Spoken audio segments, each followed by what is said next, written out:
What transforms a society from a state of simmering discontent to a full-blown revolution? This question has perplexed historians, scholars, and revolutionaries alike for centuries. It's the starting point of our journey today, a journey that will lead us through the life cycle of a revolutionary movement. Picture, if you will, a society on the brink of revolution.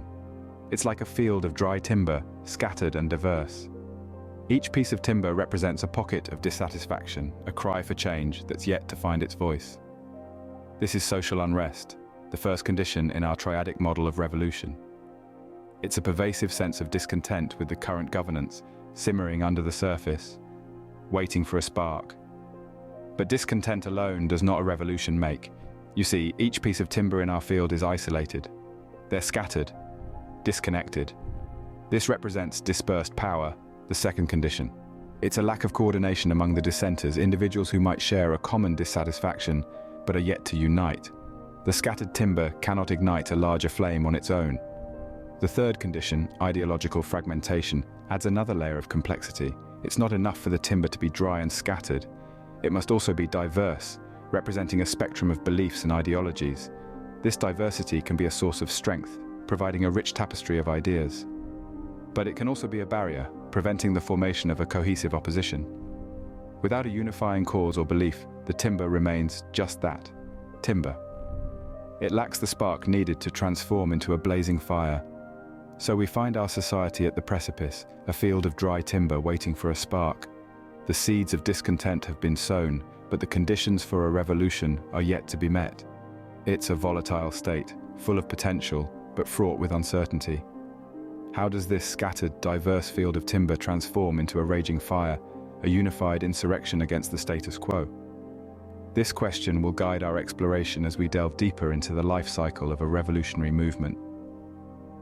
This is where we find our society, a field of dry timber waiting for a spark. And so we move to the next stage of our journey, where we'll explore the spark that ignites the flame of revolution. But what is this spark that ignites the flame of revolution, you may ask? It's a pivotal moment, a significant event, or even a series of events that serve to crystallize the general grievances into a concentrated desire for change. This is the turning point, where widespread dissatisfaction transforms into collective action. It's the moment when the dry timber of discontent catches the spark and bursts into the blazing fire of revolution. However, the spark alone is not enough to sustain the fire. The scattered pieces of timber must be brought together, much like the dissenters in society. This is where the transition from dispersed power to organizational capacity comes into play. It involves the formation of networks and alliances among those who are dissatisfied with the status quo. It's about unifying the scattered voices into a structured and coordinated effort that can challenge the prevailing system. This is the process that allows the fire of revolution to spread and not simply burn out. But even a well-structured and coordinated revolution can fizzle out if it lacks a consistent source of fuel. This is where the transition from ideological fragmentation to ideological motivation becomes crucial. Just as a fire needs a steady supply of fuel to grow and intensify, a revolutionary movement requires a unifying belief or cause that can sustain and drive the efforts of its participants. This ideological motivation consolidates the diverse beliefs of the dissenters into a coherent vision for change. It serves as the fuel that keeps the fire of revolution burning.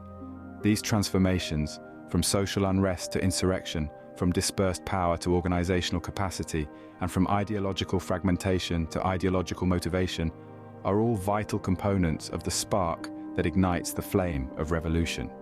Each of these elements plays an integral role in the transition from dissatisfaction and disorganization to a unified insurrection. So, when you ask, what is this spark that ignites the flame of revolution? Remember, it is not just a moment or event. It is a complex process of transformation. It is this spark that turns the latent energy of dissatisfaction into a blazing fire of revolution. Once ignited, how does this fire grow into a revolution? Picture a wildfire, a force of nature that starts from a single spark and spreads, consuming everything in its path, reshaping the landscape as it goes. This is the image that comes to mind when we consider the culmination of a revolutionary movement. At this stage, three key conditions have been met: insurrection, organizational capacity, and ideological motivation. Each of these elements is essential, acting as the fuel, the oxygen, and the heat necessary to sustain a fire. Insurrection is the flame itself, born out of the spark of social unrest that we discussed earlier. It's the collective action, the rising up against the status quo, the refusal to endure dissatisfaction any longer. It's the heart of the revolution, the driving force that propels it forward. Next, we have organizational capacity. Think of it as the oxygen that keeps the fire burning. Without it, the flame of insurrection would quickly burn out. It's the structure, the coordination, the strategic planning that allows the revolutionary movement to challenge existing power structures effectively. It's what brings the scattered pieces of timber together, allowing the fire to spread. And finally, we have ideological motivation. This is the fuel, the consistent source that keeps the fire going. It's the unifying belief or cause that consolidates diverse beliefs into a coherent vision for change. It's what sustains the movement, what keeps its participants motivated and driven, what gives them a shared purpose. When these conditions come together, the revolutionary movement becomes like a wildfire. It's a powerful force that can reshape landscapes, that can overthrow existing governance and replace it with something new, something better. It's a force that can bring about significant change, that can reshape our society in profound ways. And what's remarkable is that this fire starts from a single spark, from a single moment of dissatisfaction, from a single desire for change. It's a testament to the power of collective action, to the power of unity, to the power of a shared vision. And so, the fire of revolution blazes, a powerful force capable of reshaping our society. Opening. How does this process unfold over time, and what does it teach us about the nature of revolution? To understand this, let's take a step back and trace the life cycle of a revolutionary movement from its embryonic stages of dissatisfaction to the crescendo of unified insurrection. In the beginning, there's a society marked by social unrest, a pervasive sense of dissatisfaction with the status quo. This unrest is further exacerbated by dispersed power and ideological fragmentation. This stage can be likened to a field of dry timber, each piece separate and diverse, waiting for a spark. The spark arrives in the form of an event or series of events that crystallize the grievances into a focused desire for change. This is the transition from social unrest to insurrection. The scattered timber ignites, turning latent energy into a raging fire. But for this fire to spread, the scattered pieces of timber must come together. This is the transition from dispersed power to organizational capacity. Dissenters form networks and alliances, creating a structured, coordinated effort capable of challenging the entrenched powers. And just as a fire needs a steady source of fuel to grow, a revolutionary movement requires a unifying belief or cause. This is the transition from ideological fragmentation to ideological motivation. Diverse beliefs consolidate into a coherent vision for change, providing the movement with the fuel it needs to keep burning. When these conditions are met, insurrection, organizational capacity, and ideological motivation, the revolutionary movement reaches its zenith. Like a wildfire, it becomes a force potent enough to reshape landscapes. The insurrection overthrows the existing governance, driven by a unified force with the capacity to mobilize and coordinate action around a shared ideological vision. This, in essence, is the life cycle of a revolutionary movement. But it's important to remember that this life cycle is not a linear progression.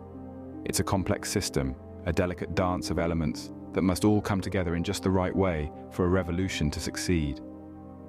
Revolutionary movements are far more than just widespread dissatisfaction. They are complex systems that require organization, coordination, and a unifying ideology. The triadic model of revolution helps us understand these complexities, shedding light on the dynamic process that underlies these movements. In this life cycle, we see the interplay between dissatisfaction, organization, and ideology. We see the transformation of disparate elements into a unified force. We see the potential for change that lies within societies, waiting for the right conditions to ignite. And most importantly, we see that revolutionary movements are not random or chaotic. They follow a pattern, a life cycle that can be studied and understood. This understanding can help us better appreciate the dynamics of social change and the role that we, as individuals and as a society, play in this process. Closing. In this life cycle, we see how disparate elements can coalesce into a powerful force for change. What can we learn from this triadic model of revolution? This question invites us to delve deeper into the intricate mechanics of revolutionary movements. As we've seen, these movements are not merely spontaneous outbursts of discontent. They are intricate systems that require careful organization, coordination, and a unifying ideology to succeed. Consider the dry timber we talked about earlier. Each piece, isolated and diverse, is incapable of igniting a larger flame on its own. It's the same with revolutionary movements. Discontent, no matter how widespread, cannot trigger a revolution if it remains scattered and disorganized. There needs to be a spark, an event that crystallizes the grievances and focuses the desire for change into a collective action. This is the first lesson from our model, the transformation from social unrest to insurrection. But a spark alone is not enough. For the fire to spread and not simply burn out, the scattered pieces of timber must be brought together. This represents the second lesson, the shift from dispersed power to organizational capacity. In the context of a revolution, it's about forming networks and alliances among dissenters, creating a structured and coordinated effort capable of challenging the status quo. Without this structure, the movement risks falling into chaos or fizzling out.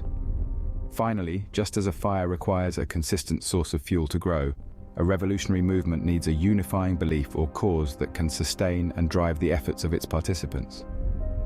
This is the third lesson from our model, the transition from ideological fragmentation to ideological motivation. Without a unifying ideology, the movement risks becoming fractured and losing momentum.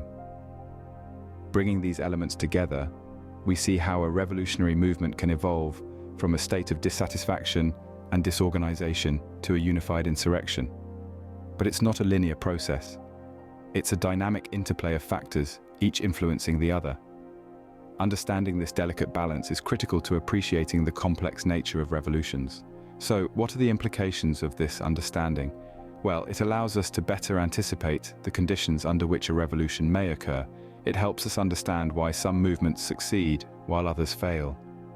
It provides insights into how a movement can sustain its momentum and avoid fragmentation. And it sheds light on the strategies that governments might use to suppress or co-opt revolutionary movements.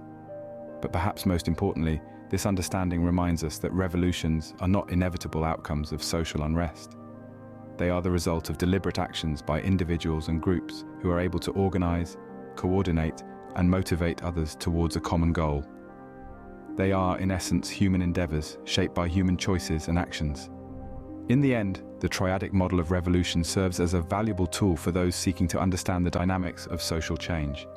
Whether you're a scholar, a social activist, or simply a curious observer, this model offers a framework for understanding one of the most powerful forces in human history, the drive to overthrow an existing order and create something new.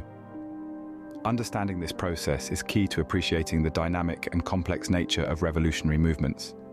So, what does all this mean for us today? As we journey through the life cycle of a revolutionary movement, we've uncovered the intricate dance of elements that, when harmoniously aligned, can give rise to a blaze of transformation. This journey is not just a historical examination, but a lens through which we can better understand the world around us and our place within it. Let's revisit the triadic model of revolution, which forms the backbone of our exploration. First, we witnessed the initial state of dissatisfaction and disorganization, a society marked by social unrest, dispersed power, and ideological fragmentation.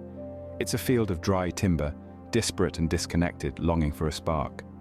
Then we delved into the transformative phase where the spark of unity catalyzes the shift from social unrest to insurrection, dispersed power to organizational capacity, and ideological fragmentation to ideological motivation.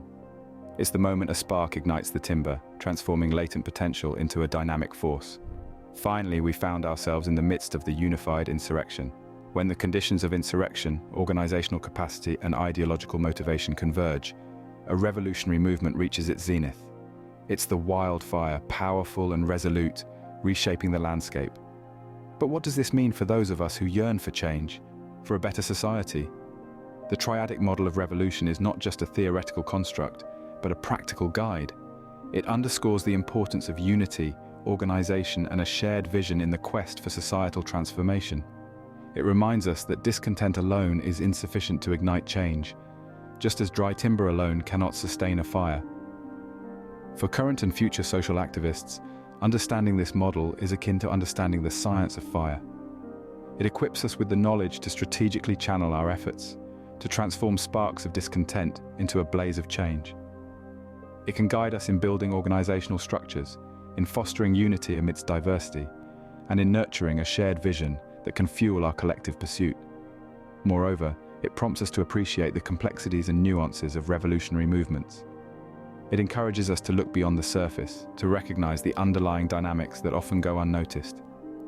It reminds us that revolutions are not spontaneous eruptions, but the culmination of a series of transformations, each as critical as the other.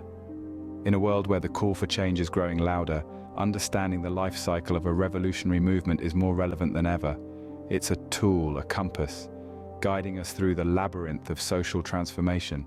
It's a testament to the power of unity, organization, and shared vision, and a tribute to those who have harnessed this power in the pursuit of a better world.